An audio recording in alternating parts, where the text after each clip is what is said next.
So what is up, amigos? Hope you're doing awesome.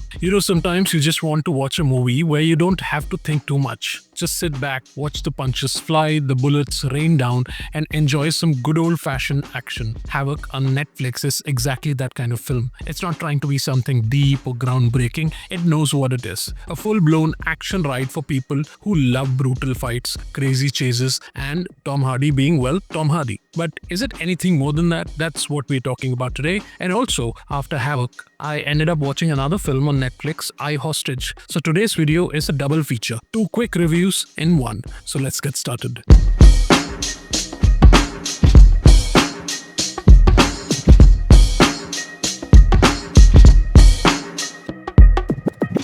So starting off with Havoc, directed by Gareth Evans, the man who gave us the Raid movies. Havoc had a lot of expectations riding on it. The moment you hear Evans and Hardy coming together, you expect something explosive. And to be fair, Havoc does deliver on action.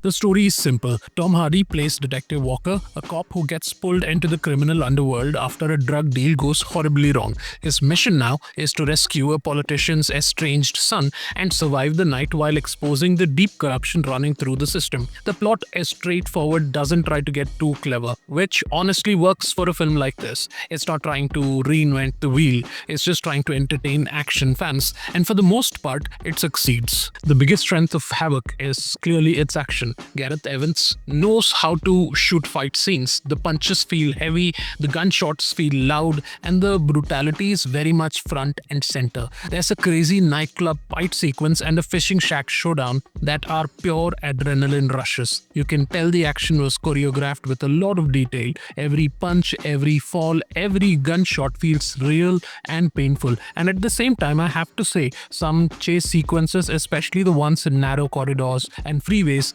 started feeling a bit video game-ish, almost as if you're watching a player control Hardy from a third-person shooter game. It's not a major problem, but after a point, the non-stop action without much emotional weight does start to feel a little repetitive. You kind of zone out because you know Hardy is going to win every fight anyway. Tom Hardy, of course, is the main attraction here, and he's doing what he does best: brooding, grunting, fighting, and somehow still making you root for him. Jessie May Lee plays Ellie, his rookie partner, and while she's good, the movie doesn't give her a lot of space to shine. Forrest Whitaker and Timothy Olyphant also show up as shady characters tied to the corruption, but again, don't expect deep character arcs. Most of the characters feel like moving parts around Hardy's wrecking ball of a performance. So if you're looking for a deep emotional journey or complex storytelling, Havoc will probably leave you wanting more. The story is paper thin: rescue mission, bad guys, corrupt system, big fights, end of story. There's a slight attempt to explore Walker's guilt and redemption, but it's barely touched. You never really feel emotionally invested in anyone beyond the basic good guy in a bad world idea. Visually, Havoc looks gritty and grimy, which fits the tone. Dark street, neon lights, rain-drenched alleys, all the classic elements are here. The cinematography by Matt Flannery captures the claustrophobic feel of the city's underbelly very well. The background score by Tyler Bates is solid too, but nothing particularly memorable.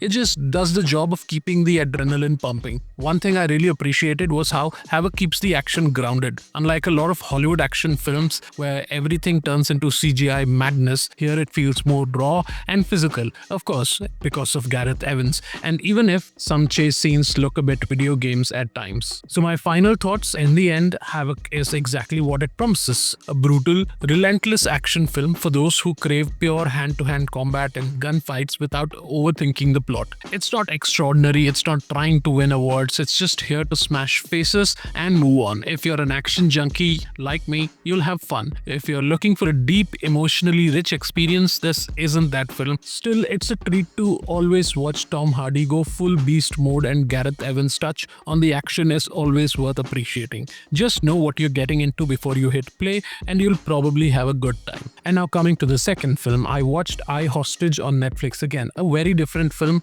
more serious in tone, based on a real-life incident at an Apple store in Amsterdam where a man took a hostage and demanded millions in cryptocurrency. 200 million to be precise. Liggen, nu, liggen! This one is not an action-packed spectacle like Havoc. It's more of a tense, dramatized thriller trying to capture the fear, the desperation, and the chaos of that hostage situation.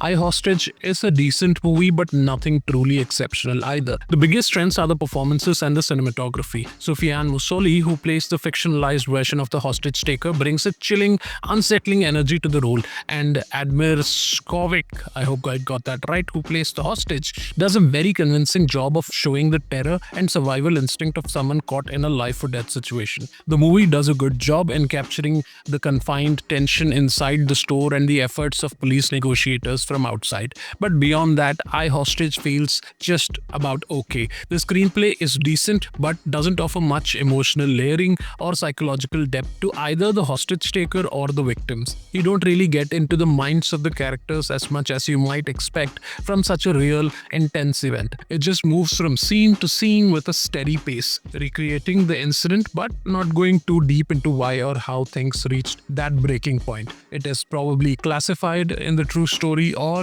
maybe they never found out. Technically, the film looks good. The cinematography really stands out, especially the way the claustrophobia inside the Apple store is captured. The night scenes, the flashing police lights, the silent stares between the hostage taker and the hostage are all visually handled very well. The music and the background score are fine too, not distracting but not exactly memorable either. It just does enough to support the tense mood of the story. Now overall, iHostage is again a watchable film, decent but not something that leaves a lasting impact. If you're curious about the real incident or just want a tense thriller without too many layers, you can give it a shot. But don't go in expecting a deep psychological exploration or a truly gripping emotional drama. It's the performances and the look of the film that make it worth a one-time watch. So those were the two films I checked out recently on Netflix, Havoc and iHostage. Two completely different genres, two completely different experiences, and if you've seen either of these films or both, I'd love to hear your thoughts in the comments. Did you enjoy the non-stop action of Havoc, or did you find iHostage's tense atmosphere more gripping? Let's talk about it below in the comment section, and if you enjoyed this double review, make sure to like the video, subscribe to the channel, and hit the bell icon so you don't miss out on more honest, simple reviews like this one. Thanks for watching today. I will see you in the next one. Bye-bye.